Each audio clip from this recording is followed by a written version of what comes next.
молоко, написал Габдулла Тукай.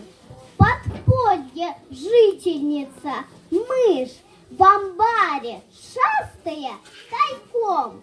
Не знаю как и почему попала в чашку с молоком. Бедняжка метится, плывет, по стенкам лапками скользит и тонет в белом молоке. Оно ей гибелью грозит. Нельзя бездействовать в беде. И мышка правилу верна. Плывет и вдоль, и поперек. Спастись надеется она. Не пропадают зря труды. Вот легче, вот совсем легко.